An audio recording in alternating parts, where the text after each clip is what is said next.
Hello दोस्तों, मैं हूं राघव और आप सभी का स्वागत करता हूं मेरे चैनल यूजीसी नेट हिंदी साहित्य में। जैसा कि हम देख सकते हैं, हम सबसे पहले बात करेंगे सिलेबस की। यूजीसी नेट का जो सिलेबस होता है उसके अकॉर्डिंग ही हम हमारी क्लासें जो कि इस चैनल पे चलेगी और पढ़ाया भी जाएगा। यूजीसी नेट का जो सिलेबस है, आप एक बात ध्यान रखिएगा कि डाउनलोड अगर आप सिलेबस करते हैं कहीं से भी, कुछ हो सकता है कुछ टॉपिक छूट भी जाए या कुछ हो सकता है कहीं गलत डला हो, ऐसा भी हो सकता है। और अगर आपको सिलेबस सही डाउनलोड करना है तो केवल यूजीसी की वेबसाइट से ही डाउनलोड कीजिएगा। तो आज हम बात कर लेंगे सिलेबस के बारे में और क्या क्या पढ़ने वाले हैं उसके बारे में।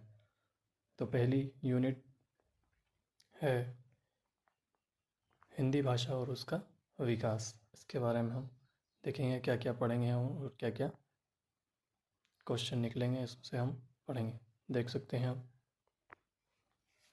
हिंदी साहित्य की ऐतिहासिक पृष्ठभूमि, इसमें आ जाएगी भारतीय आर्य भाषाएं, आ जाएगी मध्यकालीन भारतीय आर्य भाषा आ जाएगी, पाली आ जाएगी, प्राकृत, शौरसेनी, अर्धमागधी, मागधी, अपभ्रंश और उनकी विशेषताएं इसमें हम पढ़ेंगे। अपभ्रंश, अवहट और पुरानी हिंदी के संबंध में क्या क्या विचार रहे हैं वो भी हम इसमें पढ़ेंगे, देखेंगे। आधुनिक भारतीय आर्य भाषाएं, मतलब आधुनिक काल में किस प्रकार की भाषाएं बोली जाती है और उनमें किस प्रकार का उनका वर्गीकरण कैसा था वो भी देखेंगे हम।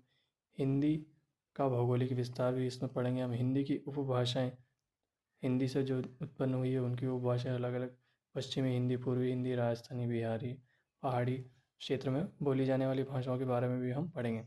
खड़ी बोली, ब्रजभाषा, अवधि की विशेषता भी हम इसमें पढ़ेंगे। हिंदी के विविध रूप के बारे में हम जानेंगे, जैसे कि हिंदी, उर्दू, दक्षिणी हिंदुस्तानी।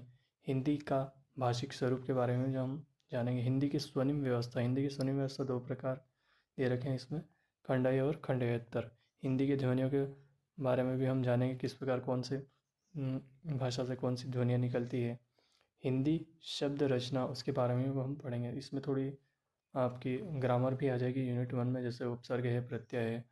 हिंदी के विविध रूप में रचना में आ जाएगा लिंग, वचन, कारक, व्यवस्था के संदर्भ में संज्ञा, सर्वनाम, विश्लेषण। इस बारे में भी हम इस यूनिट में पढ़ेंगे। क्रिया रूप, हिंदी वाक्य रचना, इस बारे में भी हम पढ़ेंगे। हिंदी भाषा प्रयोग के विविध रूप, बोली, मानक भाषा, इस बारे में भी हम पढ़ेंगे। राजभाषा, राष्ट्रभाषा और संपर्क भाषा, इस विषय पर भी हम हमारी क्लास लगेगी और हम क्लास लेंगे इसमें।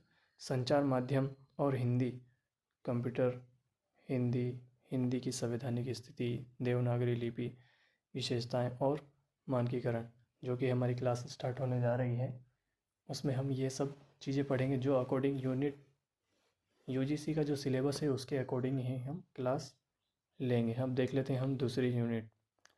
दूसरी यूनिट में हम देखेंगे हिंदी साहित्य का इतिहास और हिंदी गद्य साहित्य, दो टॉपिक है इसमें। तो हिंदी साहित्य का इतिहास में हम देख लेंगे, इतिहास के दर्शन देख लेंगे और इतिहास लेखन की पद्धतियाँ, इतिहास हिंदी साहित्य की इतिहास लेखन की पद्धतियाँ किस प्रकार थी, काल विभाजन कितने भागों में हुआ, जैसे कि काल विभाजन का नामकरण आदि। जैसे आदिकाल की विशेषताएं आ जाएगी, साहित्यिक प्रवृत्तियाँ आ जाएगी, रासो साहित्य आ जाएगा, आदिकाल की हिंदी, हिंदी का जैन साहित्य आ जाएगा, सिद्ध साहित्य आ जाएगा, नाथ साहित्य आ जाएगा, की अमीर खुसरो की पहेलियाँ जो भी मुकुरियाँ होती है वो आ जाएगी इसमें। हिंदी कविता आ जाएगी, विद्यापति और उनके पद आ जाएंगे, पदावली, पदावली और लोक साहित्य भी इसमें आ जाएगा। भक्ति काल में हम देखेंगे भक्ति आंदोलन के उदय किस प्रकार हुआ, सामाजिक सांस्कृतिक का उनके कारण क्या थे, भक्ति आंदोलन का अखिल भारतीय स्वरूप और उनका अंत प्रादेशिक वैशिष्ट्य किस प्रकार था, वो भी हम इसमें भक्ति काल में ही पढ़ेंगे। भक्ति काव्य की सामाजिक सांस्कृतिक पृष्ठभूमि किस प्रकार थी, आलावर संत कौन थे, भक्ति के काव्य के प्रमुख संप्रदाय और उनका वैचारिक आधार किस प्रकार का था। निर्गुण सगुण भक्ति काव्य धारा के बारे में भी हम पढ़ेंगे और जानेंगे कौन कौन से काव्य थे और कौन कौन से कवि इनमें जिनकी रचना की गई। जैसे तीसरा है रीतिकाल, रीतिकाल के बारे में भी हम पढ़ेंगे। रीतिकाल में पृष्ठभूमि पढ़ लेंगे, रीतिकाल की प्रमुख प्रवृत्तियाँ जो कि है रीतिबद्ध, रीति सिद्ध और रीति मुक्त। रीति कवियों की आचरण, तो रीति कवियों का आचरण किस प्रकार था, उसमें कौन कौन से कवि थे वो भी हम पढ़ेंगे। रीतिकाल के प्रमुख कवि, उनका काव्य भी इसमें हम देखेंगे। अब देख लेते हैं हम आधुनिक काल। आधुनिक काल में हम पढ़ेंगे हिंदी गद्य का उद्भव और विकास के बारे में हम जानेंगे। भारतेंदु पूर्व हिंदी के गद्य मतलब भारतेंदु से पहले के युग में हिंदी का क्या महत्व था वो भी हम देखेंगे इसमें। 1857 की क्रांति, सांस्कृतिक पुनर्जागरण, भारतेंदु और उनका युग, पत्रकारिता का आरंभ कैसे हुआ, किस प्रकार हुआ, 19वीं शताब्दी की हिंदी पत्रकारिता, आधुनिकता की अवधारणा किस प्रकार थी वो भी हम इसमें देखेंगे। अगला चैप्टर हम देख लेंगे द्विवेदी युग। द्विवेदी युग में महावीर प्रसाद द्विवेदी और उनका युग किस प्रकार था, उन्होंने कौन कौन सी रचनाएं की, जो भी हम वो भी हम देखेंगे। हिंदी नवजागरण में और सरस्वती पत्रिका के बारे में भी हम जानेंगे। राष्ट्रीय काव्य धारा के प्रमुख कौन कौन थे, स्वच्छंदतावाद और उनके प्रमुख कौन कौन कवि थे वो भी हम इसमें पढ़ेंगे। अगला है छायावाद। छायावाद में हम देखेंगे छायावाद की काव्य की विशेषताएं देख लेंगे, विशेषताएं पढ़ेंगे। इसमें छायावाद के प्रमुख कवि कौन कौन थे, प्रगतिवाद के अवधारणा क्या थी, प्रगतिवाद काव्य क्या था, उनके प्रमुख कवि कौन कौन थे, प्रयोगवाद और नई कविता के कवि, नई कविता में कौन कौन सी नई कविताएं आई हैं वो देख लेंगे हम। नई कविता के कवि और समकालीन कविताएं देखनी जो कि 2000 वर्ष के अंतर्गत ही लिखी गई हो। समकालीन साहित्य पत्रकारिता, उसमें भी हम देख लेंगे समकाल में कौन कौन से पत्रकारिताएं लिखी गई हैं, पत्रकार जो वो भी हम इसमें पढ़ेंगे। अब हम देख लेते हैं हिंदी साहित्य की गद्य विधाएँ। हिंदी साहित्य की गद्य विधाएँ जो कि इसमें आ जाएंगे, हिंदी उपन्यास आ जाएगा।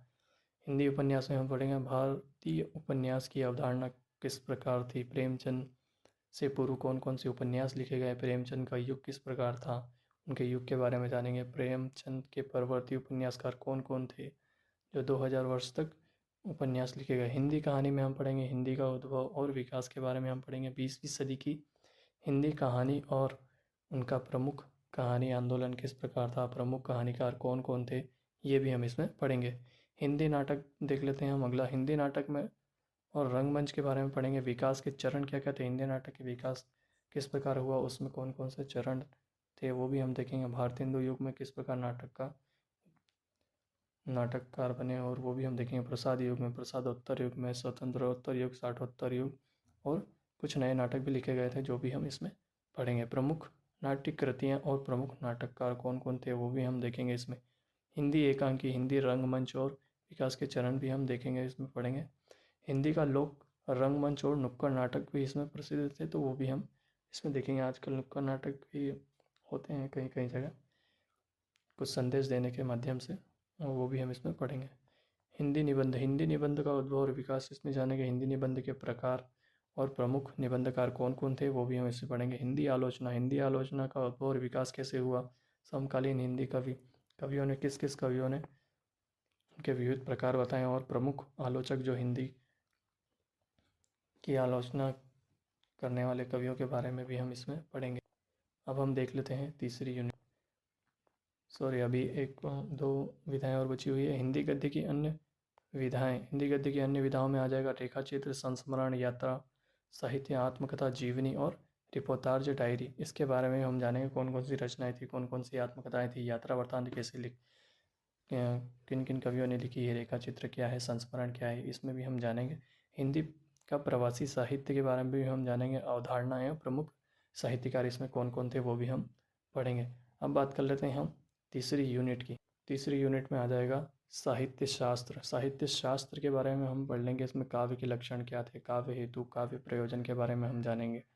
प्रमुख संप्रदाय कौन कौन से थे, उनके सिद्धांत क्या थे, रस सिद्धांत, अलंकार, रीति, ध्वनि, वक्रोक्ति, औचित्य, इस बारे में भी हम पढ़ेंगे। रस निष्पत्ति और साधारणीकरण के बारे में हम पढ़ेंगे। शब्द शक्ति और काव्य गुण और काव्य दोष क्या क्या थे, प्लेटो के काव्य सिद्धांत कौन कौन से थे, अरस्तु के सिद्धांत के बारे में हम जानेंगे जो कि है अनुकरण सिद्धांत, त्रासदी सिद्धांत, विरेचन सिद्धांत, इसके बारे में भी हम इसमें पढ़ेंगे। वर्ड्सवर्थ के का काव्य भाषा सिद्धांत क्या था वो भी हम पढ़ेंगे। कॉलरिज का कल्पना और फैंटेसी सिद्धांत क्या है वो भी हम इसमें पढ़ेंगे। टी.एस. इलियट की निर्व्यक्तिकता का सिद्धांत क्या है, परंपरा की अवधारणा क्या है वो भी हम पढ़ेंगे। आइए रिचर्ड्स इन्होंने सिद्धांत दिया मूल्य सिद्धांत के बारे में, संप्रेषण सिद्धांत तथा काव्य भाषा सिद्धांत, रूसी रूपवाद सिद्धांत और नई समीक्षा क्या क्या थी जो भी हम इसमें पढ़ेंगे।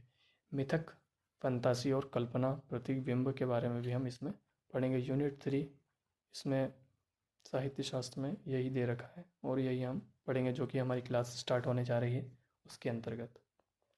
अब हम बात कर लेते हैं वैचारिक पृष्ठभूमि। विचारों के वैचारिक पृष्ठभूमि मतलब किन किन विचारों में जो विचार दिए गए हैं उसके बारे में हम भारतीय नवजागरण, स्वाधीनता आंदोलन की वैचारिक पृष्ठभूमि के बारे में हम पढ़ेंगे। हिंदी नवजागरण के बारे में पढ़ेंगे। खड़ी बोली आंदोलन किस प्रकार शुरू हुआ उसके बारे में भी हम पढ़ेंगे। फोर्ट विलियम कॉलेज क्या था वो भी हम इसमें पढ़ेंगे, फोर्ट विलियम कॉलेज। भारतेंदु और हिंदी नवजागरण के बारे में भी हम पढ़ेंगे। महावीर प्रसाद द्विवेदी और हिंदी नवजागरण का क्या संबंध था उसके बारे में हम पढ़ेंगे। गांधीवादी दर्शन क्या है, अंबेडकर दर्शन क्या है, लोहिया दर्शन क्या है उसके बारे में भी हम इसमें पढ़ेंगे।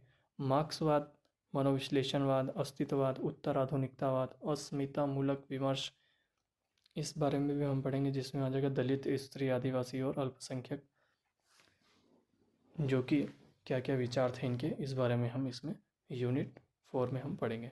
अब हम बात कर लेते हैं यूनिट 5 की। यूनिट 5 में आ जाएगी हिंदी कविता। हिंदी कविता में कौन कौन सी कविता हैं जो कि हम पढ़ेंगे, इसमें देख लेते हैं। हिंदी कविता में पहली कविता है पृथ्वीराज रासो, रेवा तट। ये कविता हम इसमें पढ़ेंगे। अमीर खुसरो की कविता है खुसरो की पहेलियाँ और मुकरियाँ, ये पढ़ेंगे हम इसमें। विद्यापति की पदावली, इसमें पद दे रखे हैं अलग, 1 से 25 तक के पद हम इसमें पढ़ेंगे।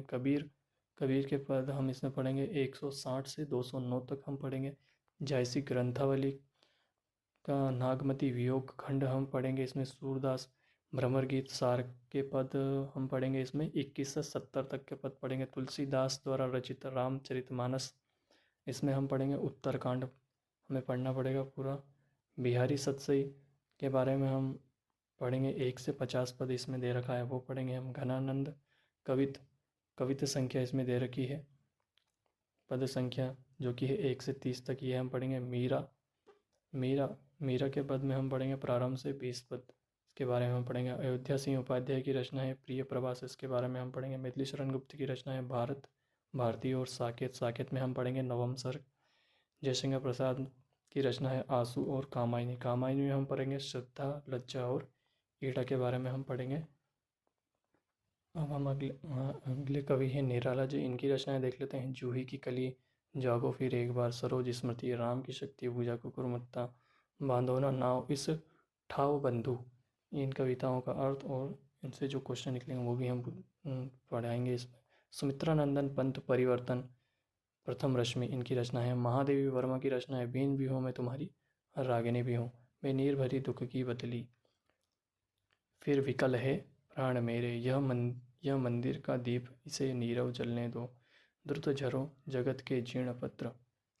ये इसकी रचना है महादेवी वर्मा की, जिसके बारे में हम पढ़ेंगे। रामधारी सिंह दिनकर की कविता है उर्वशी में हम पढ़ेंगे तृतीय अंक और रश्मि रथी, इनकी दूसरी रचना है। नागार्जुन कवि हैं, इनकी रचना है कालिदास, बादल को गिरते देखा, अकाल और उसके बाद, खुरदरे पैर, शासन की बंदूक, मनुष्य हूँ। इन कविताओं के बारे में हम पढ़ेंगे। सच्चिदानंद हीरानंद बात से अज्ञेय की जो कविता है इसके बारे में हम पढ़ेंगे। कल की बाजरे की, यह दीप अकेला, हरी घास पर क्षण भर, असाध्य वीणा, कितनी नाव में कितनी बार। ये सारी कविताएं हम लाएंगे और आपको पढ़ाएंगे और उनका अर्थ भी बताएंगे। भवानी प्रसाद मिश्र, गीत फरोश, सतपुड़ा के जंगल, 2 रचनाएं हैं इनकी। मुक्तिबोध कवि की रचना है भूल गलती, ब्रह्म राक्षस और अंधेरे में। धूमिल की रचना है नक्सलवाड़ी, मोचीराम, अकाल दर्शन, रोटी और संवाद के बारे में हम इसमें पढ़ेंगे। अब हम बात कर लेते हैं यूनिट 6 की। यूनिट 6 में हम देखेंगे हिंदी उपन्यास। इसमें यूनिट 6 में आ जाएगा हिंदी उपन्यास आ जाएंगे। इसमें देख लेते हैं हम पंडित गौरी दत्त द्वारा रचना है उपन्यास लिखा हुआ है देवरानी जेठानी की कहानी। लाला श्रीनिवास द्वारा है परीक्षा गुरु। प्रेमचंद का उपन्यास है गोदान। अज्ञेय का है एक शेखर एक जीवनी, भाग 1 ही पढ़ना है इसमें। हजारी प्रसाद द्विवेदी का दे रखा है इसमें बाणभट्ट की आत्मकथा, ये हम देखेंगे इसमें। और इसके बाद हम देख लेंगे अगले कवि हैं फणीश्वर नाथ रेणु, इनका उपन्यास है मेलाचल। यशपाल का है झूठा सच। अमृतलाल नागर का है मानस का हंस।